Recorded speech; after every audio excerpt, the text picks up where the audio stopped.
We're confident that we're going to win this dispute, the strike, because the movement is growing.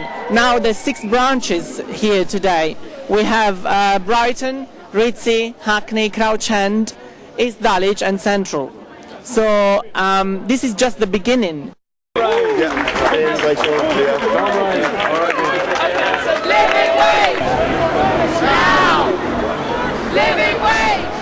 It's growing every week. We're getting more and more sites involved, and that's what we need to keep doing. We need to not take no for an answer. We need to keep saying this is the minimum we expect, and this is what we want, and this is ultimately what we're going to get.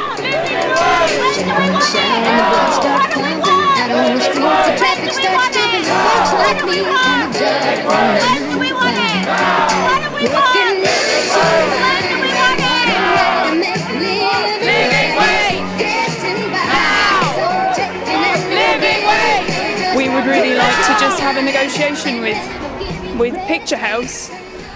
We would like to have a discussion about the other sites, not just the Ritzy. I think it is a case, it's about hardship. It's very difficult to live in London on the wages that are currently paid. Yes, some people are paid less than the people at Picturehouse, but that does not mean that that is still living wage. People are really struggling in London right now, and people are leaving. And I think when we had it announced recently that Mookie Greidinger has doubled his pay packet, he is the CEO of Cineworld. He now earns over £2.5 million for 1 year in his pay packet. That is double what he earned last year. I think we really need to ask some serious questions about whether people are saying they can't afford the living wage when they simply choose not to pay it.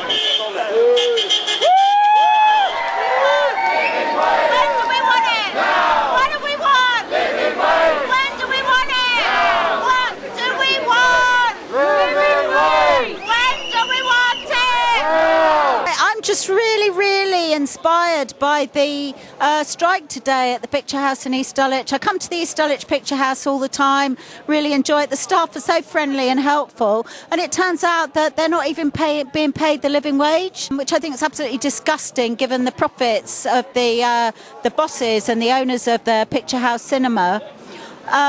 And so, you know, they've come out today, they're inspiring the street, we're getting people hooting and supporting and joining the demonstration. I came with the Defend Council Housing campaign, the local Defend Council Housing campaign. Because most of the people at the Picture House can't afford to pay London rents. Living wage! Now! Living wage! Now! Living wage! The only way we can make up for the dangerous effects of the new Trade Union Act, but weakened workers' movements fighting for justice like ours, is support from the community, support from groups like Momentum over there, trade unions, socialist groups, reading groups, library groups, have all come down to support us. And with you here on our picket line, helping us build numbers, that's great. I think there should be a strong group of people just down there, a strong group of people down there lifting, and a strong group of people on the other side of the road. And then we'll have a group of workers here. And I think that'll be the most effective way to talk to every single customer trying to come into the Picture House. Tell them to boycott it, not to come here. We'll welcome their custom any other time, but not until they pay us a fair wage and recognise our right to have a union. Thank you very much for coming down.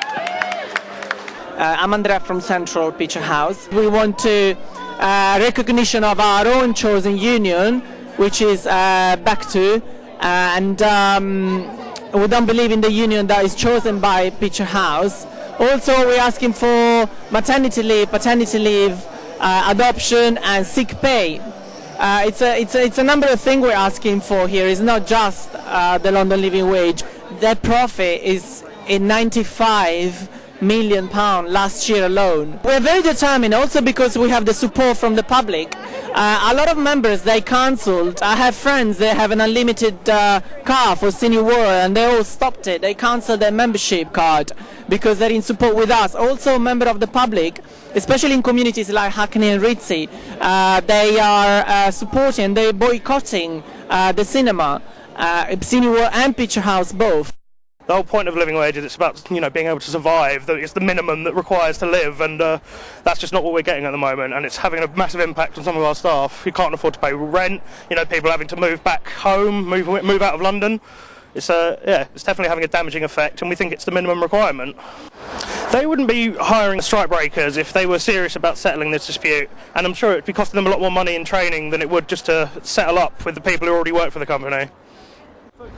So, I'm very happy with the strength of determination amongst the staff, not just at our site but all the sites. They're really getting involved and they're really showing what it means to them to get this campaign going.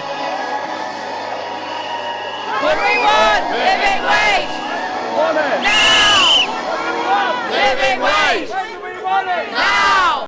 But it's not just about the picture house workers, because I think there's a lot of people right across London who should be being paid the London living wage. Living in London is incredibly expensive and they are being fleeced, basically. Service workers, cleaners, restaurant workers, cafe workers, coffee bar workers, they deserve to have a decent wage. This is the 5th richest country in the world, and it can afford to pay people what they need to live a decent life. So this, I think, has got it's got London-wide significance. It's inspiring to workers across London. It's also got national significance, and I just wish them every best wish and thank them for their inspiration. So solidarity. And the only way we can make up for the fact that the new Trade Union Act is attacking us. Take the mic a bit away from your mouth. Thank you. Thank you very much. Cheers. The only thing that we can make up for. Yeah. Yeah, no problem. In a second. Sorry. Could you take one for me? Before.